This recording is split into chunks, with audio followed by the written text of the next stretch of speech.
L'infanzia mia è stata bellissima perché io sono nato nel 58 e il mio grande fratellone, grande artista, grande di tutto e di più, nasceva come Mario Trevi. Già questo nome Mario Trevi mi sembra è più grande del Colosseo, è più grande del Maschio Ancioino, non lo so, è un nome grosso, Mario Trevi. E io sono nato in questo momento, in questo periodo, nel 58, e in casa nostra c'era una grande festa, era tutta colorata la nostra casa, perché essere fratello di Mario Trevi negli anni 60 più o meno era come essere fratello di Michael Jackson, perché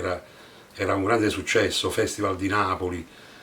tutta la gente del paese veniva a vedere il Festival di Napoli a casa di mia mamma, perché mio fratello Mario gli regalò un televisore, per cui eravamo i primi.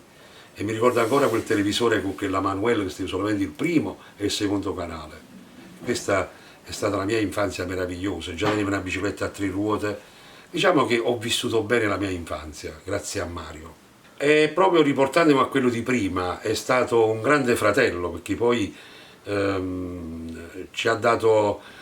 tutte le cose che lui viveva nella musica, nella vita, cercava di darcelo a noi. E chiaramente noi abbiamo cercato di somigliarlo, perché poi è stato un poco il nostro traguardo, no? Il nostro punto d'arrivo. Ci sta chi è arrivato nella musica nella nostra famiglia e chi non, però voglio dire che tutti somigliamo un pochettino al primogenito della famiglia Capozzi, che sarebbe Mario Trevi, un frate grande, perché è grande di tutto, di musica, di vita, di persona, da padre, da nonno. E nella mia vita il primo innamoramento che ho avuto è stato proprio con mio fratello Mario, perché quando lui nasceva come cantante io avevo pochi anni e lui mi racconta e mi raccontava pure mia mamma che io per lui ero il fratello preferito perché ero il più piccolino, no? Quello là che viene coccolato più di tutti, e io dormivo nel lettino con lui.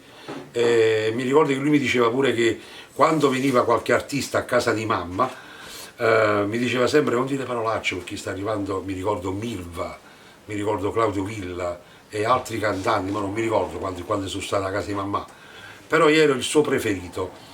E allora il primo innamoramento, perché per me lui era mia mamma, mio padre, perché essendo il primogenito di 8 figli, perché eravamo in 8, e poi è arrivato Franco, mio fratello Franco Sereno Capozzi, dopo un bel periodo. E allora io ero l'8º dei figli e lui mi coccolava. Qualche volta si dice in giro che lui è tirchio, qualche volta all'epoca mi regalava pure 100 lire, che 100 lire sono soldi, però si dice così, ma non lo è, non è vero. Pronto Mario è tutta una storia, perché Pronto Mario non è nata a Napoli, Pronto Mario è nata mentre io stavo a Palermo, a dormire in un albergo Jolly Hotel dove andiamo tutti, e mi ricordo che feci un sogno bruttissimo, che mia mamma stava male, che stava per morire, che così, che colà,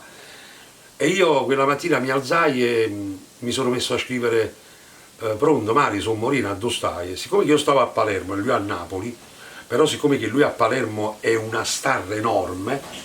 allora pensai di mettere Mario Trevi a Palermo e io a Napoli, in modo che era più credibile, perché chiamare Mario Trevi e stare a Palermo vuol dire che questo personaggio è così grande, e mi venne in mente di farla. Difatti quando gliel'ho fatta sentire a mio fratello disse ma